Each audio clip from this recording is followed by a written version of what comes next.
There are two moments in this movie where I'm like, thank you. That is fucking beautiful. This is one of them.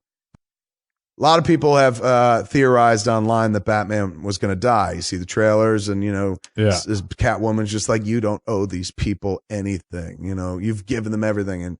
And he's like, not everything. Not yet. And you're like, oh my God, Nolan's going to do the impossible. He's literally going to crucify Batman for our sins. Yeah. Like, oh my, nobody's ever thought about this. Nobody's ever thought about fucking killing Batman. And when you're watching the movie, I'll be honest with you, when he fucking gets to that beat, I was okay with it. It sounds so stupid. Scott's looking at me like you need help. It was beautiful, dude. If you're a Batman when they fan, get to the moment in the movie where I'll say this. I've seen a lot of people on Twitter talking about like I cried in the last 10 minutes, so I'm not going to be ashamed of fucking crying here. But there's which is not the last 10 minutes of the movie. No. And ironically, I didn't even cry in the movie itself. But in reflecting on it, it's pretty damn beautiful. My eyes were glassy, but I was also more fucking thunderstruck that he was doing what he was doing. Because I was like, wow, this never occurred to me as the way that Batman would die. There's a shot where he's in the bat and they cut to Christian Bale, and it's really quite beautiful. And they're playing this kind of like, music. Choral. The score goes away to more of an a cappella choral thing of heaven, this motherfucker gonna die. And he just has this look on his face of like, all right, this makes sense. Like, this is what my whole life was committed to saving Gotham, and this is the only way I could do it. And as previously mentioned, the autopilot doesn't really work on this vehicle. So, so I guess this is the end for Batman. Yeah. So after the death and after the funeral, they're doing wrap-up beats and shit like that. And Alfred's wrap-up beat is Alfred sitting at that same cafe that he flashed back to when he was telling Bruce, like, I go there and I have this fancy drink. And I'd imagine seeing you. And if I saw you with your wife or your kids or whatever, I wouldn't need to go talk to you. I would just smile and I know that you were happy. Alfred says, I'm going to cry again. Alfred sits down in the cafe, Scott. This is such a beautiful moment that like it makes up for anything else that I got issues with.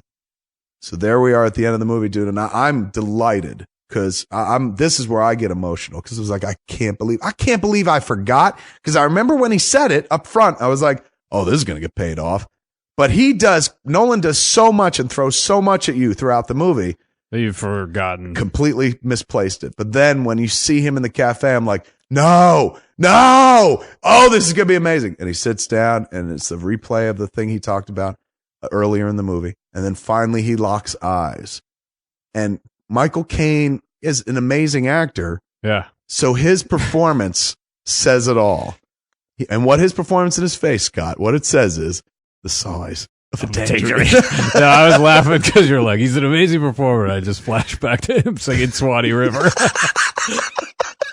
He conveys it on his face. And the score, of course, is behind him. And what he conveys on his face literally could have been enough. You could have went to credits right there because you were like, you didn't need to cut to what he saw. But You they know did. what he saw. You know what he saw. But he does. He cuts to what he saw. And I'll be honest with you, I was not unhappy about that. It was wholly satisfying. And it's a shot of Bruce Wayne. He's sitting there with Selina Kyle.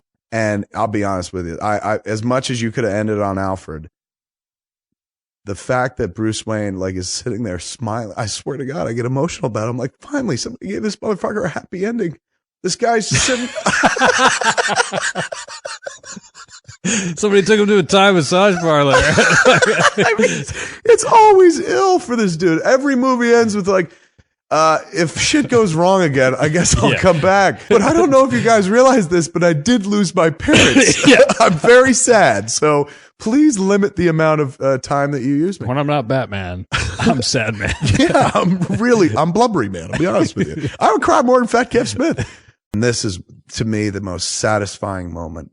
And I probably won't be able to get through it without crying. The most satisfying moment in the whole series, because it really, it ends it on such a human note. All this bombastic fucking vehicles that don't exist, cities being taken over, fucking dudes in masks. In the midst of all this, there's a really human moment that makes you go, oh yeah, that's why this all happened. Jim Gordon goes like, no one will ever know, like the hero that saved their city. I'm not going to get through it. He goes, Batman goes, a hero can be anybody. Even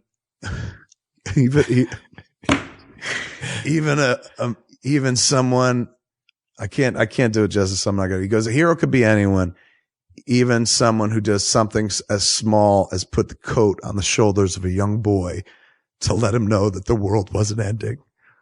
He doesn't do it like that, because that would be a terrible moment if Batman started crying. And Jim Gordon's like, would you get the bomb out of here? We can deal with this later. He's like, no, we can't. There's no autopilot. Don't be a crybaby. It is. It's a beautiful moment. I heard lots of people kind of choke up, some tears. I've seen on Twitter people talking about like, oh, that's beautiful. It's a really nice moment because it's like they've had this relationship. He never knew who he was, never told him who he was.